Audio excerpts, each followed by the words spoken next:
Hello जी। आज के तीसरे वीडियो में हम बात कर लेते हैं आदित्य विजन के बारे में।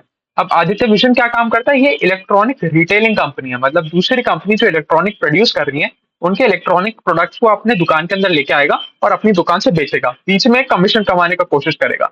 अगर हम कंपनी के मार्केट कैप से शुरुआत करें तो रफली रफली 6,600 करोड़ रुपीज के आसपास का कंपनी का मार्केट कैप है।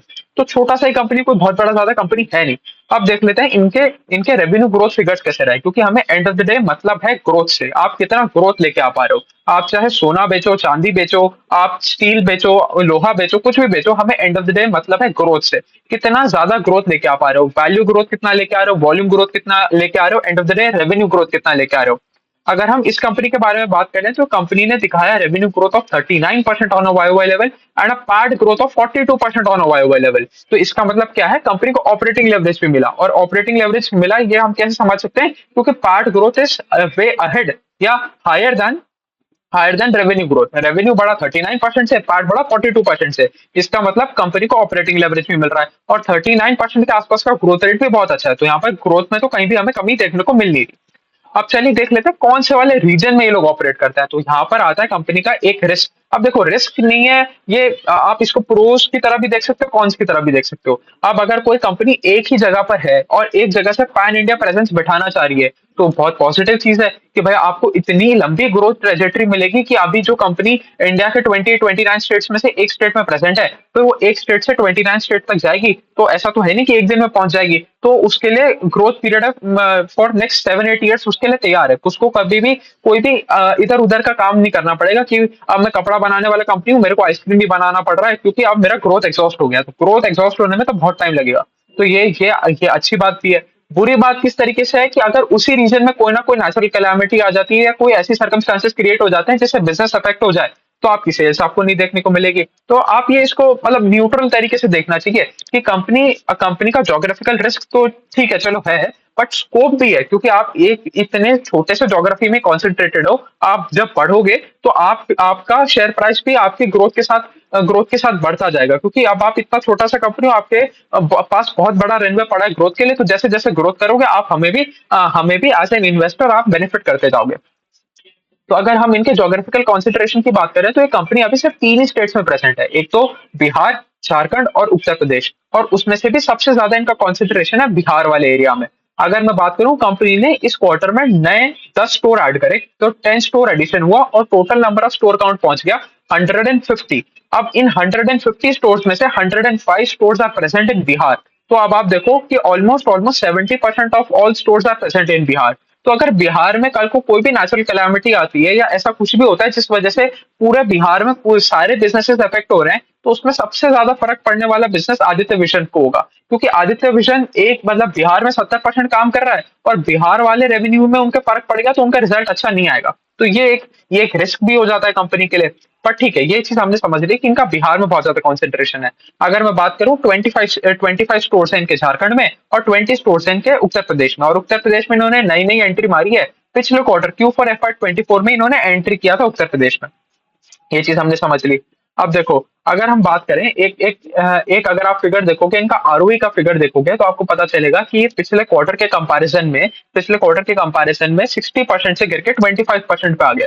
और हम हमेशा यही चीज ध्यान में रखते हैं कि अगर कंपनी का आरओई ऊपर की तरफ जा रहा है तो बहुत बेहतरी बात है, अगर नीचे आ रहा है तो प्रॉब्लमेटिक चीज है। बट कुछ कुछ सिचुएशंस ऐसी होती हैं जिसमें हमें इसको दरकिनार करना पड़ता है। कई बार फॉलिंग आरओई कभी भी इंडिकेट नहीं करता कि कंपनी में कुछ खराब हो रहा है। जैसे इस वाले केस में, जैसे इन्होंने क्या किया था, इन्होंने 282 करोड़ रुपीस के आसपास का इन्वेस्टमेंट उठाया था, मतलब अपना इक्विटी डाइल्यूट किया था। एक और इन्वेस्टर को अपने अपने टेबल पे लेके आए थे और अपना इक्विटी डाइल्यूशन किया था। तो आप हमेशा ये याद रखो, जब भी इक्विटी डाइल्यूशन होगा आपका आरओई भी डाइल्यूट हो जाएगा, क्योंकि आपका इक्विटी बेस बढ़ जाएगा। इक्विटी बेस बढ़ जाएगा तो आपका आरओई नीचे आ जाएगा।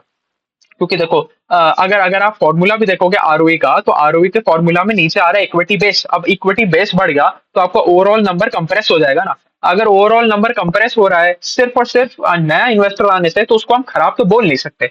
तो अगर आप देखो 60% से fall of ROE from 60% to 25% is not at all a bad thing, क्योंकि अब आप जैसे आगे चल के देखेंगे कि कैपिटल इंटेंसिव बिजनेस है, थोड़ा सा हम कह सकते हैं, क्योंकि हर दुकान सेटअप करने की कॉस्ट आती है, तो कॉस्ट के लिए उनको पैसा उठाना पड़ेगा। पैसा उठा रहा है इसका मतलब कंपनी आगे एक्सपांड करने के बारे में सोच रहा है, तो कोई दिक्कत वाली बात ही नहीं है यहाँ पर। इनका थोड़ा सा आरओई नीचे आ गया, कोई दिक्कत वाली बात नहीं है, अगर ये ढंग से एक्सपांड करे तो ये वापस 60-65% के आसपास पहुंच जाएगा।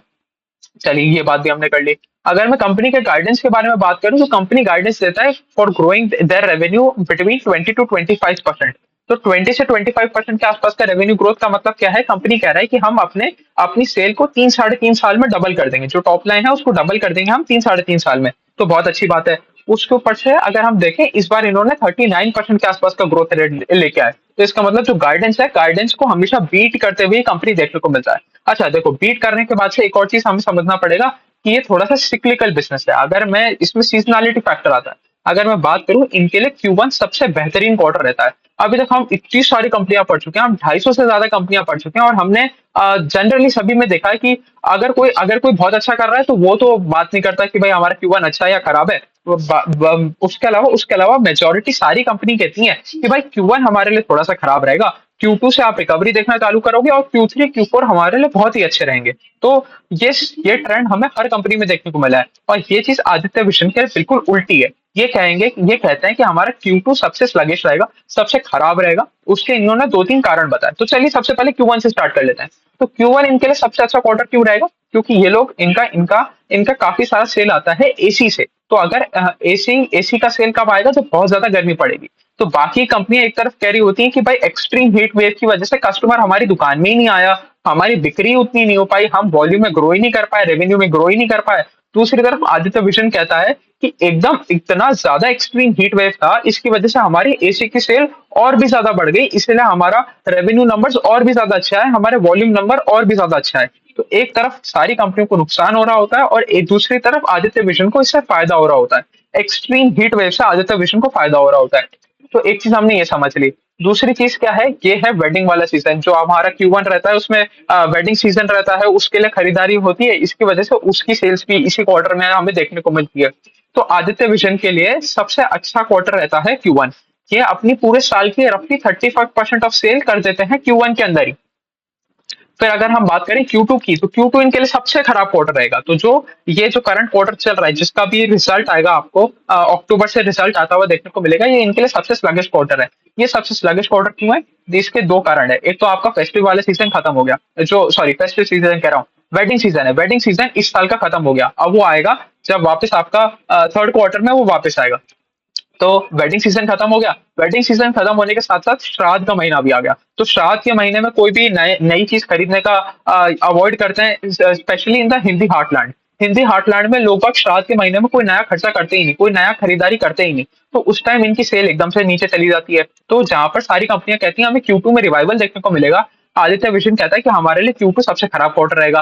फिर हमें Q3 से वापस रिवाइवल देखने को मिलेगा, क्योंकि उस टाइम नए नए ब्रांड्स आते हैं, और नए नए ब्रांड आके नए नए डिस्काउंट ऑफर निकालते हैं। क्योंकि दिवाली का सीजन होता है, दिवाली के सीजन में सब लोग अपनी सेल बढ़ाने के लिए नए नए डिस्काउंट ऑफर लेके आते हैं, तो इसलिए उस टाइम हमारा सेल अच्छा रहता है। फिर Q4 में हमारा सेल क्यों अच्छा रहता है, क्योंकि प्री वेडिंग सीजन और प्री समर सेल्स हो जाती है। तो मतलब जो लोग सोचते हैं भाई गर्मियां आने वाली हैं, एसी लगा लो, तो एसी की सेल दिसंबर से चालू हो जाती है, दिसंबर जनवरी से चालू हो जाती है। तो हमें वो देखने को मिलता है। तो इनके लिए इनकी अगर आप सीजनैलिटी फैक्टर देखोगे, सबसे अच्छा क्वार्टर Q1, फिर सबसे खराब क्वार्टर Q2, फिर Q3 Q4 में हमें ग्रेजुअल इंक्रीज देखने को मिलता है, वापस रिकवरी देखने को मिलता है। ये चीज भी हमने समझ ली। अब इनका थोड़ा सा एक स्टोर की वर्किंग समझ लेते हैं, किस तरीके से इनका बिजनेस चलता है। अब देखो, एक चीज हमने देखी कि इन्होंने 10 स्टोर्स ऐड करे इस क्वार्टर, और टोटल स्टोर काउंट पहुंच गया 150 के आसपास। तो अब इनकी पर स्टोर कॉस्ट क्या आ रही है, ये कहते हैं कि हमारी लागत आती है करीबन 60 से 70 लाख रुपए। तो 60 to 70 थाउजेंड रुपीज में एक ये नया स्टोर खोल देते हैं। तो ये जो इन्होंने 250 करोड़ रुपए के आसपास का इन्वेस्टमेंट लिया है, ये इनकी फर्दर ग्रोथ को बूस्ट करेगा। मतलब जो आगे चल के इनको नए नए स्टोर खोलना है, उसके लिए इनको डेट लेने की बजाय इंटरनल अप्रूवल से पैसा मिल जाएगा, क्योंकि इन्होंने इक्विटी रेस कर लिया है, पैसा उठा लिया है, अपना इक्विटी डाइल्यूट करके अपना इक्विटी डाइल्यूट करके पैसा उठा लिया, तो इनको आगे चल के पैसे का क्रंच नहीं आएगा, इनको डेट फ्री रहने में मदद मदद मिलती रहेगी। तो इस 60 से 70 लाख रुपए लगा के एक नया स्टोर खोलते हैं और वो नया स्टोर ब्रेक इवन हो जाता है within 6 to 8 months. Break even का मतलब क्या है कि उस वो मतलब इस स्टेट पे पहुंच जाता है कि उसके लिए आपको कोई अलग से खर्चा नहीं करना पड़ता, मतलब पॉकेट से निकाल के आपको कुछ नहीं देना पड़ेगा, वो एक सेल्फ सस्टेन मॉडल में चला जाता है। और 3 साल के अंदर अंदर वो अपना सारा का सारा जो उसके ऊपर खर्चा किया होता है वो उसको वापस दे देता है, मतलब पूरा पेड अप कर देता है। तो ये चीज हमने समझ लिया।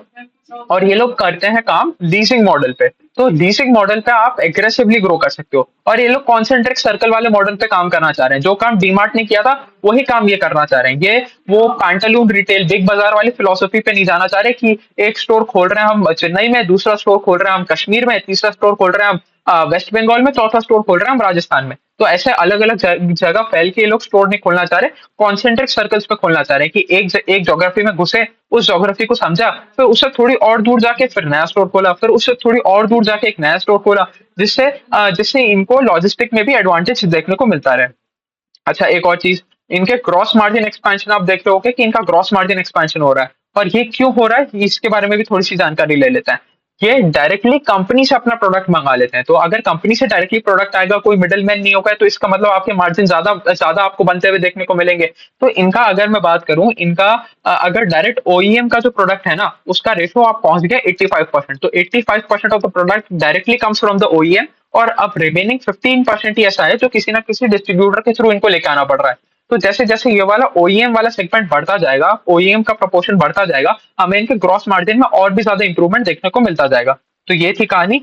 तो यही है कहानी आदित्य विशन की। एक अच्छा ब्रांड है, और एकदम हिंदी हार्टलैंड में जो थोड़ा सा इकोनॉमिकली वीकर सेक्शन है ना, थोड़ा बिहार झारखंड और उत्तर प्रदेश वाला, वहां से ये लोग स्टार्ट हो रहे हैं। देखो, वहां पर इनको एडवांटेज भी है, डिसएडवांटेज भी है। पहला डिसएडवांटेज तो आप ये मान लो कि भाई आपका थोड़ा सा इकोनॉमिकली वीकर सेक्शन है, बट उसकी तरफ दूसरी तरफ एडवांटेज ये भी आता है कि भाई वहां पर लोगों के पास कोई एसी वेसी है ही नहीं, वो तो वहां पर लोगों के पास एसी वेसी है ही नहीं, तो वो सब कुछ नया ही खरीद रहे हैं, तो इनके लिए बहुत बड़ा मार्केट बन जाता है। तो चले, यही थी कहानी आदित्य विजन की। अभी के लिए इतना ही रखते हैं। Thank you.